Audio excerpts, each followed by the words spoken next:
തുടർച്ചയായ 5-ാം ദിവസവും ഇറാൻ നഗരങ്ങൾക്ക് നേരെ അമേരിക്കൻ ആക്രമണം. ഇതുവരെ 35 പേർ കൊല്ലപ്പെട്ടുവെന്നും 300 പേർക്ക് പരിക്കേറ്റുവെന്നും ഇറാൻ ആരോഗ്യ മന്ത്രാലയം അറിയിച്ചു. സിവിലിയൻ കേന്ദ്രങ്ങളിലേക്കും ആക്രമണം വ്യാപിക്കുകയാണ്. കുവൈത്തിലെയും ബഹ്റൈനിലെയും US സൈനിക കേന്ദ്രങ്ങളിൽ പ്രത്യാക്രമണം ഇറാൻ തുടരുകയാണ്. ഇതിനിടെ പ്രശ്നപരിഹാരം തേടി ഇറാൻ ബന്ധപ്പെട്ടു എന്നും അതിനുള്ള സാധ്യത വിലയിരുത്തുമെന്നും ട്രംപ് പറയുന്നു. അമേരിക്കയുമായി നിലവിലൊരു ചർച്ചയും ഇല്ല എന്നാണ് ഇറാൻ പറയുന്നത്.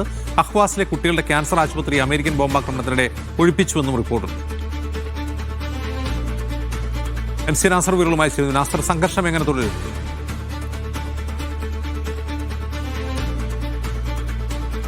അജിൻസ്, വ്യാപകമായിട്ടുള്ള ആക്രമണങ്ങൾ തന്നെയാണ് ഇറാന്റെ തുറമുഖ നഗരങ്ങൾക്ക് നേരെയും അതോടൊപ്പം തന്നെ ദ്വീപുകൾക്ക് നേരെയും ഉണ്ടായത്. അതിന് പുറമെയാണ് ഇപ്പോൾ തെഹ്റാനിലേക്ക് കൂടി ആക്രമണം വ്യാപിച്ചതായിട്ടുള്ള റിപ്പോർട്ടുകളാണ് അവിടെ നിന്ന് പുറത്തുവരുന്നത്. സംനാൻ എയർപോർട്ടിന് നേരെ ആക്രമണം നടന്നതായിട്ടുള്ള റിപ്പോർട്ടുകളുണ്ട്. സംനാൻ എയർപോർട്ട് എന്നാൽ തെഹ്റാൻ നഗരത്തിൽ നിന്ന് ഏതാണ്ട് 200 കിലോമീറ്റർ മാത്രം അകലെയുള്ള ഒരു പ്രധാനപ്പെട്ട പ്രാദേശിക വിമാനത്താവളമാണ്. അവിടെ ഒരു കെട്ടിടം നിലംപതിച്ചതായിട്ടുള്ള റിപ്പോർട്ടുണ്ട്. പക്ഷേ ആളപായം സംബന്ധിച്ച് ഔദ്യോഗികമായിട്ടുള്ള സ്ഥിരീകരണമൊന്നും ഇറാന്റെ ഭാഗത്തു നിന്നും ഉണ്ടായിട്ടില്ല.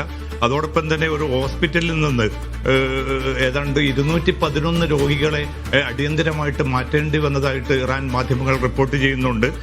ആ ഹോസ്പിറ്റൽ ഏതാണ്ട് ഷാഹിദ് ബഗൈ എന്ന ഹോസ്പിറ്റലാണ്. അവിടുന്ന് 211 വരെ അടിയന്തരമായിട്ട് മാറ്റിയിരിക്കുകയാണ് മറ്റിടങ്ങളിലേക്ക്.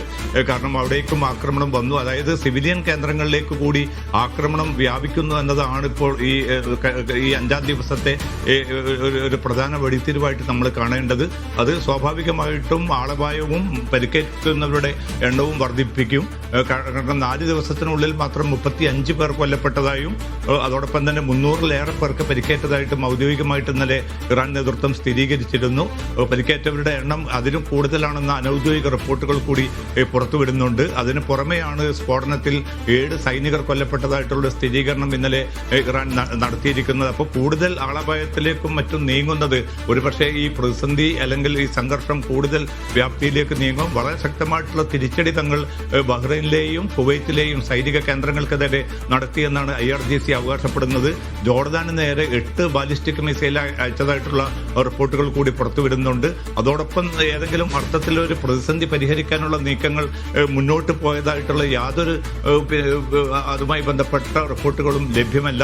അമേരിക്കൻ പ്രസിഡന്റ് വ്യക്തമാക്കുന്നത് ഇറാൻ തങ്ങളോട് ആവശ്യപ്പെട്ടിരിക്കുന്ന പ്രശ്നപരിഹാരത്തിന് സജ്ജമാണ് എന്ന്. പക്ഷേ ഇറാൻ ഔദ്യോഗികമായിട്ട് വിശദീകരിക്കുന്നത് ഈ ഘട്ടത്തിൽ ഒരുവിധ ചർച്ചക്കും തങ്ങളില്ല. കാരണം ആക്രമണം അവസാനിപ്പിക്കുക എന്നതാണ് ഏറ്റവും പ്രധാനം. ഹോർമുസിലുള്ള തങ്ങളുടെ പരമാധികാരം ഉറപ്പാക്കുകയും വേണം. ഈ 2 ഉപാധികൾ അംഗീകരിക്കാതെ ഒരു വിധത്തിലുള്ള ചർച്ചക്കും തയ്യാറല്ല എന്ന് മധ്യസ്ഥ രാജ്യങ്ങളെ അറിയിച്ചു എന്നാണ് ഇറാൻ നേതൃത്വം ഇന്നലെ ഔദ്യോഗികമായിട്ട് തന്നെ വെളിപ്പെടുത്തിയിരിക്കുന്നത്. പക്ഷെ മേഖലയിൽ ഈ കാലുഷ്യം പടരുന്നത് ആഗോളതലത്തിലുള്ള ഊർജ്ജ പ്രതിസന്ധി കൂടുതൽ രൂക്ഷമാക്കുമെന്ന മുന്നറിയിപ്പുകൾ കൂടിയാണ് പുറത്തു വരുന്നത്. കാരണം കഴിഞ്ഞ 4 ദിവസമായിട്ട് വളരെ ചുരുങ്ങിയ 4-5 കപ്പലുകൾക്കപ്പുറം ഹോർമുസ് കടന്നിട്ടില്ലെന്നാണ് റിപ്പോർട്ടുകൾ വ്യക്തമാക്കിക്കൊണ്ടിരിക്കുന്നത്.